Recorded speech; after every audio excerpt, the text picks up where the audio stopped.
warahmatullahi wabarakatuh. Assalamualaikum. Allahumma sholli ala sayyidina wa maulana Muhammad wa ala alihi washabihi ajmain. Buya mohon izin bertanya, bagaimana hukumnya seseorang atau golongan muslim yang mengatakan bahwa ajaran Wali Songo itu tidak sesuai dengan syariat Nabi dan para sahabat?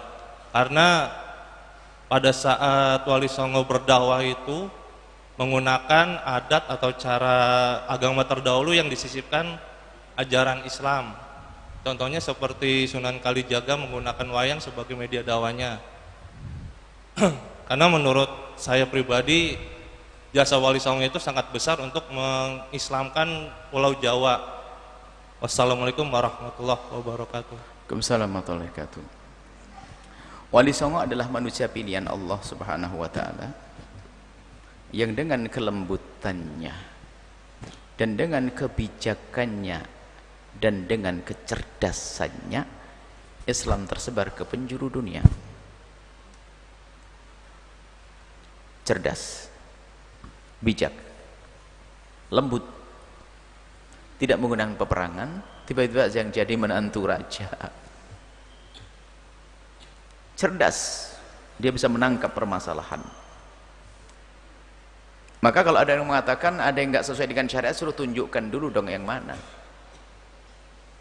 Kalau masalah seni itu sebetulnya masalah seni yang dihadirkan, kita harus kembali pada hukum seni dong. Ada masa-masa transisi, masa untuk merubah. Ada prestasi besar kok beliau-beliau di dalam urusan pewayangan itu.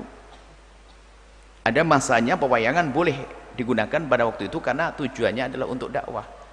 Karena orang pada senang dengan wayang waktu itu. Cuman ada yang perlu kita fahami, mereka para wali yang mencetuskan pewayangan itu karena wayang itu sudah ada sebetulnya. Beliau bukan menghadirkan wayang, akan tapi wayang itu yang dirubah. Sebuah contoh saja loh itu. Jadi wayang itu dirubah. Jadi kita husnudzon dulu bahwasanya wali itu akan berbuat dengan ilmu, dengan kearifan, kebijakan dan seterusnya. Hanya apakah yang dilakukan wali saat itu bisa diterapkan saat ini permasalahan lain.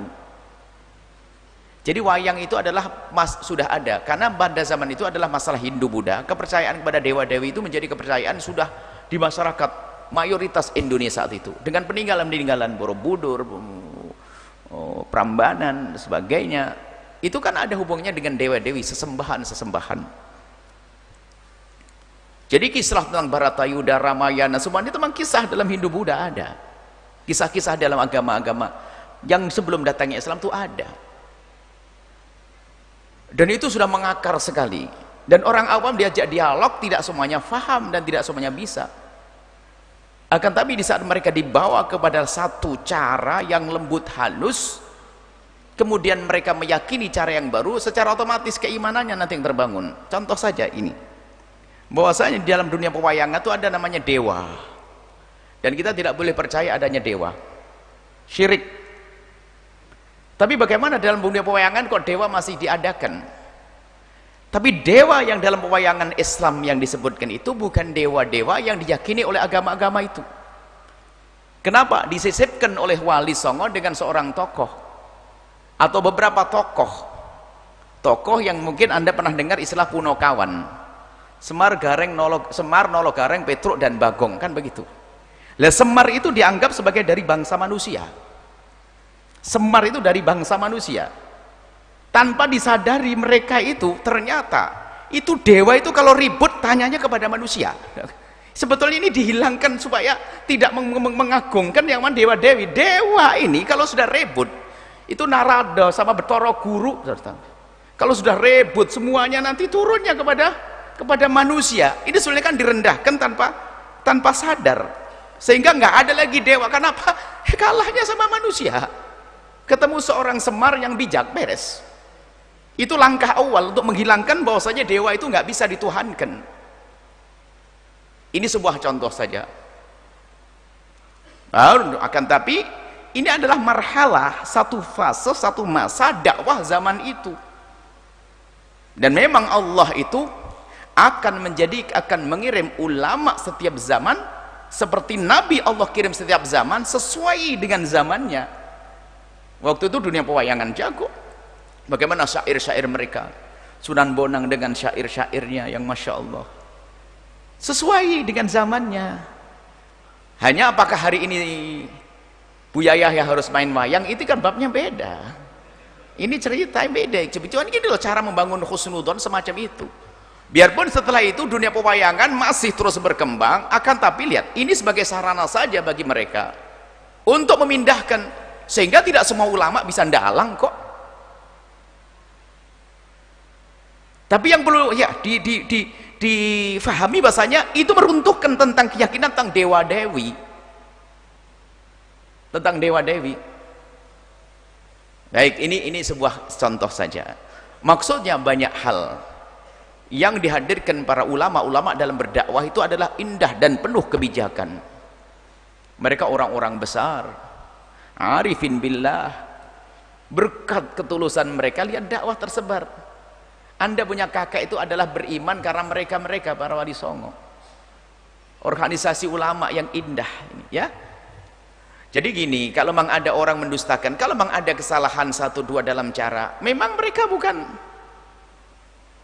nabi. Kalau ada ijtihad yang salah di zaman para sahabat sendiri kan ada ijtihad sampai terjadi konflik Sayyidina Imam Ali dengan Muawiyah, dan ada konflik, ada ijtihad di sana kok. Kalau dianggap ada ijtihad yang salah, mereka berusaha, tapi tidak harus kita nafikan lalu kita rendahkan. Kita ini kadang-kadang tidak bisa menghargai perjuangan-perjuangan orang dahulu. Bahkan menafikan enggak ada, bahkan mukul rata seolah jadi syirik semuanya. Bagaimana kata yang mengislamkan mereka orang yang semula menyembah berhala itu siapa? Dengan cara yang indah. Raja-raja ditundukkan. Enggak pakai teriak. Dengan kelembutan perilaku, bahkan melihat mereka saja mereka sudah tunduk sebelum mendengar omongannya. Baik, itulah husnudzon kita kepada Wali Songo, dan Wali Songo adalah benar adanya. Kalau di Cirebon ada Sunan Gunung Jati, Syekh Syarif Hidayatullah, yang nasabnya mereka adalah rata-rata adalah sambung kepada baginda Nabi Shallallahu Alaihi Wasallam.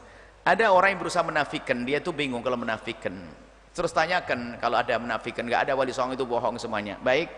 Terus yang masukkan Islam ke Indonesia itu selain kalau bukan Wali Songo siapa? Bapakmu juga bukan, mbahmu juga bukan, hah? Jin. Ayo cari sejarah yang baru, buat ngarang sejarah baru, nanti bilang Wali Songo sudah ada pembukti peninggalannya. Sunan Kudus meninggalkan apa? Masjid dengan menara Kudusnya. Sunan Syarif Hidayah, kemudian Wali Songo dengan masjid Demaknya dan sebagainya. Ini meninggalkan apa?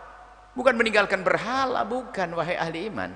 Tolonglah ini dalam hal adapun masalah cara dakwah zaman itu apakah perlu diterapkan zaman ini adalah masalah lain pembahasannya. Ada sebagian tempat masih perlu digunakan kan masih erat dengan tradisi, maka diterapkan juga tradisi untuk dirubah perlahan. Tapi kalau di masjid begini nggak usah pakai wayang, sudah beres, kan begitu. Masa harus pakai wayangan di sini? Jadi gini loh, kita bisa menghargai dah prestasi beliau-beliau yang menjadikan Islam mbah-mbah kita kok.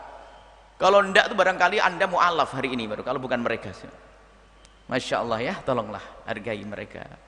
Jangan biasa dengan ikut orang-orang yang kerjaannya mencaci maki, ngislamkan orang enggak, kerjaannya malah mengkafirkan orang, itu kan repot ya. Semoga Allah mengampuni semuanya. Dan termasuk yang kami ceritakan ini pun juga dari pemahaman kami, yang tentunya sangat mungkin pemahaman saya salah, tapi pemahaman yang kami hadirkan ini berangkat daripada husnudzon deh, jangan gampang caci maki olok-olok Anda. Wallahu a'lam bishawab.